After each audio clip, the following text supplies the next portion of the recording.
en tracteur, le convoi de l'eau, cette protestation itinérante contre les méga-bassines qui doit traverser 5 départements du centre de la France.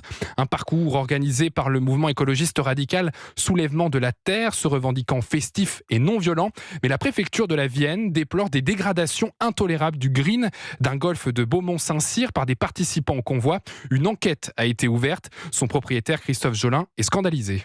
Il y a un groupe d'une vingtaine de personnes cagoulées qui sont rentrées sur le golfe en cassant une barrière et en coupant du grillage. Ils ont cassé une vanne d'eau d'irrigation et ils se sont attaqués à un green. Et sur ce green, en fait, plusieurs inscriptions ont été écrites. En fait, il y a effectivement Soulèvement de la Terre, mouvement anarchique, en fait, avec le logo, le sigle, anti-police. Aujourd'hui, moi, je suis scandalisé puisque c'est du travail qui est complètement à reprendre. Là, c'est des dégradations volontaires. C'était prémédité, puisque les gens avaient des marqueurs, des bombes, etc., puisqu'ils ont tagué en fait les greens. J'ai pas de mots. Je trouve que la manifestation convoi de l'eau qui avait pour objectif d'expliquer aux gens que la ressource en eau était une ressource rare, ça part d'une bonne intention, mais les débordements par des gens sont peut-être extérieurs à cette manifestation qui viennent se greffer. Je trouve ça déplorable.